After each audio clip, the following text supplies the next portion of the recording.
তাহলে তুমি ক্যান্টনমেন্টে শহীদ জিয়া রহমানের লাশ যে রাঙ্গুনিয়া থেকে আসছিল, তুমি কিভাবে দেখলা পরে বলো। পরে ওই গন্ডগোল থামার পরে ওখানে লাশ ছিল, ওখানে বাজারের দিকে যাই আসি, লাশ ওখানে দেখা হইলো। কোথায় লাশটা কোথায় ছিল?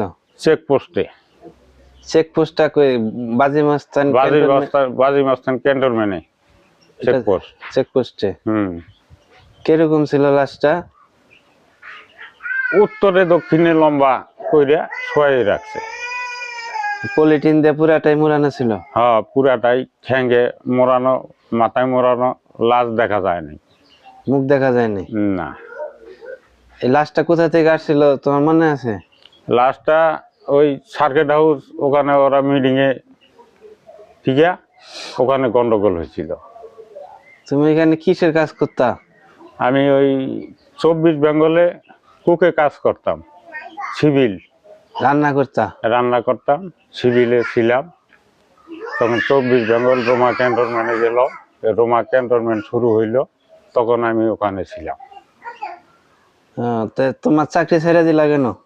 আমি চাকরি ছেড়ে দিলাম, সরকারি ঘোষণা হইল যে সিভিল লোক কোনো নাপিত, তারপরে কুকে যারা আছে তাদের চাকরি খারিজ, সিভিলের লোক রাখা হবে না। তারপর পার্মানেন্ট করে নিল, অনেক লোক পার্মানেন্ট হইলো। আমার অসুখ হইলো, আমি ওখান থেকে চলে আসলাম। আর এখানে যে যারা জিয়া রহমানকে হত্যা করলো তাদের একটা গ্রুপ ছিল, বা মঞ্জুর গ্রুপ বা জিয়া রহমানের পক্ষের গ্রুপের ভিতরে কি এখানে সংঘর্ষ হয়েছিল? হ্যাঁ, ওখানে অনেক গোলাগুলি, ফায়ার এগুলো হয়েছে, শোনা গেছে। কাছে তো যাই নাই, দূরে দিকে ওগুলা শুনছি, ফায়ার গুলি। তারপরে থাকতে ক্যান্টনমেন্ট কোয়ার্টারে আমার সুমন্দির ফ্যামিলি ছিল, 2টা বাচ্চা সহ। আমি তখন গ্রাম অঞ্চলে চলে গেলাম। তোমার সুমন্দির নাম কি? এরশাদ। উনি কি হাবিলদার ছিল না মেজর ছিল? নায়ক, নেস নায়ক। নেস নায়ক এরশাদ? হ্যাঁ, নেস নায়ক এরশাদ ছিল আমার সুমন্দির নাম, ওইটাই।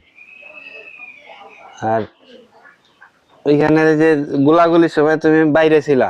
হ্যাঁ, আমরা বাইরে গেলাম। এখানে কোন অফিসারের নাম মনে আছে? না, আমার অফিসারের নাম মনে নাই। কোন অফিসারের বাসায় ছিলা, কাজ করতা?